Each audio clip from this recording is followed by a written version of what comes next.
તો મિત્રો તમારા માટે એક સારા સમાચાર છે કે વિજ્ઞાનની જે રિપીટ એક્ઝામ થવાની છે, રી એક્ઝામ થવાની છે, એમાં કોઈ પણ રિપીટર વિદ્યાર્થી ફેલ થશે નહીં. કેવી રીતે?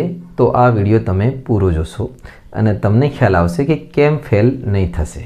ઓકે, તો મિત્રો હું છું મહેશ સામારે, તમારું સ્વાગત કરું છું આપણા ચેનલ પર. અને આજે આપણે રિપીટર માટે આ સ્પેશિયલ વિડીયો લઈને આવ્યા છે. જે વિદ્યાર્થીઓને બહુ પ્રયત્ન કર્યા હતા મેં પાસ કરાવવાના, પણ છતાંય એ થોડાક રહી ગયા છે, તો કોઈ વાંધો નહીં ભાઈ, આ વર્ષે એટલે મીન્સ આ મહિને પાસ થઈ જજો ને આવતા વર્ષે ફરીથી અભ્યાસ ચાલુ કરી દેજો, બરાબર ને? તો આપણે કઈ વસ્તુ છે જેનાથી કોઈ વિજ્ઞાનમાં ફેલ થશે નહીં? તો મિત્રો હું તમને આની અંદર પૂરી માહિતી આપવાનો છું, કઈ રીતે ફેલ થશો નહીં. તો આપણી પાસે છે 5 સ્ટેપના ફોર્મ્યુલા, બરાબર ને? એટલે આ 5 સ્ટેપ તમારે કરવાના છે. આ 5 સ્ટેપ કરશો તો તમે ફેલ થશો નહીં.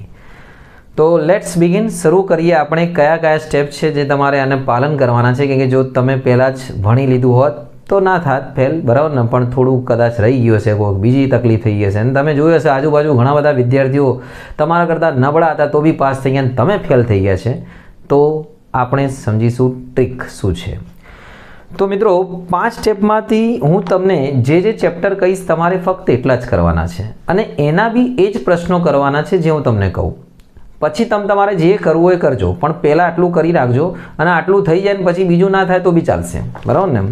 ઓકે, તો પહેલો જે ચેપ્ટર છે, મારી પાસે એક ચોપડી છે, બુક છે, તમે કોઈ બી બુક લઈ શકો છો. એ પહેલો ચેપ્ટર છે આપણો, જે સૌથી વધારે માર્ક્સ આવશે એ છે જૈવિક ક્રિયાઓ.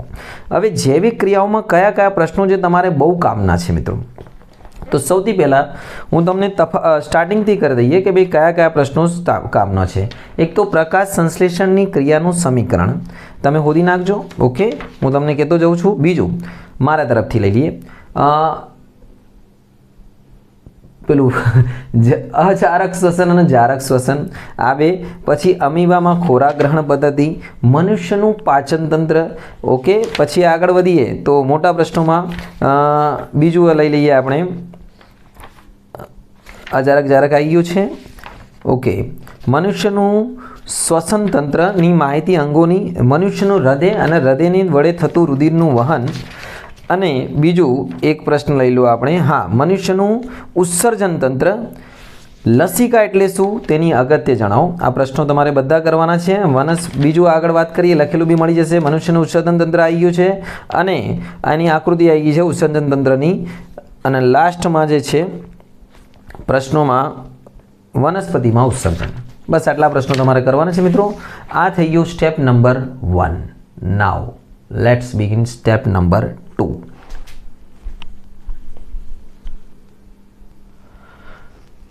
તો બીજો સ્ટેપ તમારી પાસે હાજર છે, એ છે આપણું પર્યાવરણ. આમાંથી બી તમારે 10થી વધારે માર્ક્સનું માર્ક્સ મળશે. આમ તો 2 ચેપ્ટરમાં તમને વધારે 20ની ઉપર થઈ જશે, પણ આ ચેપ્ટરો પૂરેપૂરા કરજો ભાઈ. તો આપણા પર્યાવરણમાં તમારા માટે મોસ્ટ ટાઈમ બી પ્રશ્ન છે આપણા જૈવિક અને પર્યાવરણના જૈવિક અને અજૈવિક પરિબળો. આમ તો મોઢે જ બોલી જાઉં છું. જૈવિક વિશાલન છે, પછી એના સિવાય આહાર, ઝાડ, ઓઝોન વાયુનું વિઘટન અને તેના અટકાવવાના ઉપાયો, કચરાના પ્રકારો, બરાબર ને? અને જૈવ વિઘટનીય અને જૈવ અવિઘટનીય વચ્ચે તફાવત. પ્રશ્નો શોધી નાખજો. છતાંય બીજા કોઈ પ્રશ્ન મળે તો જોઈ લઉં છું. આમાં સારા મને મળી જાય. એમ તો મોઢે તમને કહી દીધા છે. આહાર શૃંખલા આવી ગયું છે. ઓકે, બસ આટલા 7-8 પ્રશ્નો છે, એ કરીને નાખવાના છે. જૈવિક વિશાલન મોસ્ટ ટાઈમ બી છે. ઓકે, ઓઝોન સ્તર આવી ગયું છે. તો મિત્રો હા, આવી ઓઝોનવાળું પ્રશ્ન પૂછે છે આ લોકો, જે વિઘટનીય જે અવિઘટનીય. અને આના નાના પ્રશ્નો સ્વાધ્યાયના કરી નાખજો. સ્વાધ્યાયના નાના પ્રશ્નો કરી નાખવાના. કચરાના નિકાલની સમસ્યા ઓછી કરવા માટે તમારું યોગદાન, કે ભાઈ તમે કચરો ઓછો ઉત્પાદન કરો એના માટે શું યોગદાન આપશો. તો ભાઈ 2 સ્ટેપ થઈ ગયા છે. 2 સ્ટેપ થઈ જાય પછી હા, આમાં તફાવત બી લઈ લેજો. ઉત્પાદકો અને ઉપભોક્તા વચ્ચે એક એક્સ્ટ્રા તફાવત લઈ લેજો. સારો પ્રશ્ન છે, ઉત્પાદક અને ઉપભોક્તા. અને જંતુનાશકનો ઉપયોગ ઓછો કરવો જોઈએ. પ્રશ્નો તમને મળી જશે. ઓકે, નંબર 3, ત્રીજો સ્ટેપ આવશે આપણો. શેમાં આવશે? એક ઇઝી ચેપ્ટર છે, એ છે આપણો સજીવો પ્રજનન કઈ રીતે કરે છે? ભાઈ આ 3 ચેપ્ટરો તમારા માટે ઇઝી છે કે સમજીને યાદ રાખવાના છે. તો સજીવો પ્રજનન કરે છે એમાંથી તમને હું પ્રશ્ન કહું તો એક તો લઈ લો તમે પહેલો પ્રશ્ન કે ભાઈ અલિંગી પ્રજનનના પ્રકારો, બરાબર ને, એમાં વિભાજન કરી લો. વિભાજનમાં બી પછી વિભાજન લઈ લો, પછી અવખંડન લઈ લો. અવખંડન સારું પૂછાયેલું છે, બોર્ડમાં 2 વખત પૂછાયેલું છે ભાઈ અવખંડન. પુનઃસર્જન લઈ લો, આ બી બોર્ડ વર્ગમાં 2 વખત પૂછાય, પ્લેનેરિયા વાળું પુનઃસર્જન, બરાબર, વિડીયો જોઈ લેજો, એક વખત આવડી જશે.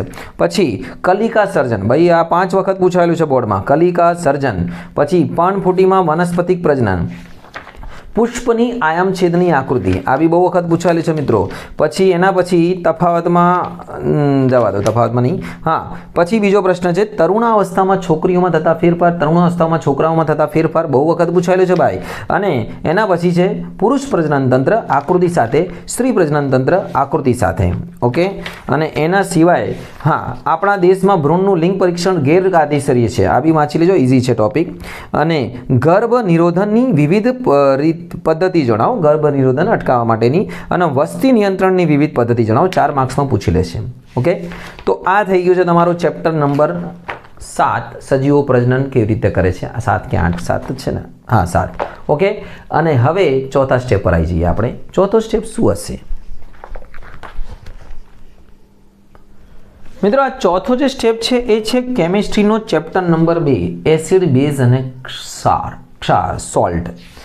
આ એટલા માટે મેં પસંદ કર્યો છે કે આમાંથી મોટા 2 પ્રશ્નો પૂછાય છે. ઓકે. તો તમારે કયા કયા પ્રશ્નો યાદ રાખવાના છે, શોધી નાખવાના છે મિત્રો. બોર્ડમાં પૂછાયેલા પ્રશ્નો બી છે અને સારા બી પ્રશ્નો છે. આમ તો ટોપ પ્રશ્નો તમને કહી દઉં છું, તો બી તમે સાંભળી લો. પહેલો છે તટસ્થીકરણની પ્રક્રિયા, ઉદાહરણ આપી સમજાવો. ઓકે.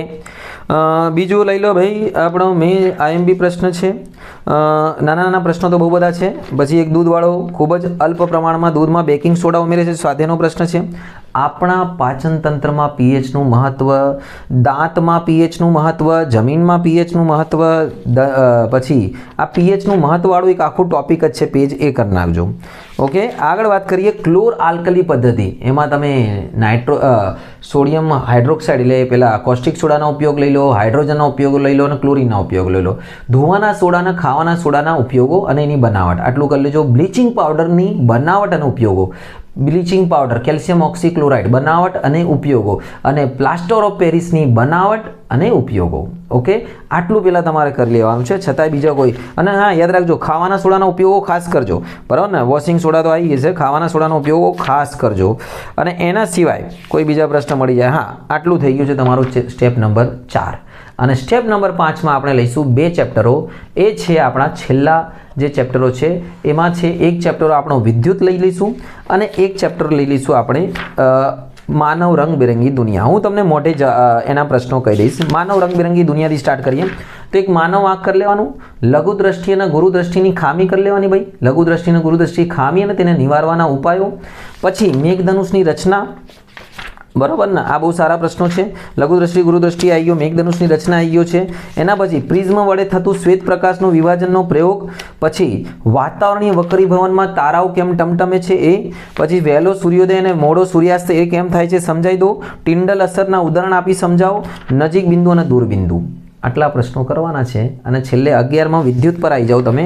વિદ્યુતમાં સૌથી સારા પ્રશ્નો તરફ જઈએ આપણે તો હું તો તમને કહું છું વિદ્યુત પ્રવાહની વ્યાખ્યા અને તેનું વિદ્યુત સ્થિતિમાનની તફાવતની વ્યાખ્યા એ કરી લેજો. એના સિવાય ઘરેલું વિદ્યુત પરિપથ, ઘરેલું વિદ્યુત પરિપથ સારું છે, પ્રશ્ન મળી જાય, હું ખાલી કહી દઉં તમને. શ્રેણી જોડાણ અને સમાંતર જોડાણની આકૃતિઓ અને એમાં તફાવત અને એના ઉપયોગો બી. શ્રેણી જોડાણ કેમ ફાયદાકારક નથી, સમાંતર જોડાણ કેમ ફાયદાકારક છે, બહુ ખાસ પ્રશ્ન છે. શ્રેણી જોડાણ અને સમાંતર જોડાણ, બરાબર ને, ફાયદા ગેરફાયદા.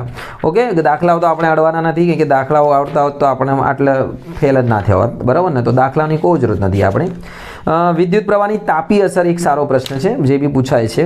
અને ફ્યુઝ વિશે નોંધ જ આવી ગયું છે. મોટા પ્રશ્નો આપણને મળતા નહીં લાગતા, આમાં મોટા પ્રશ્નો છે. ઓકે.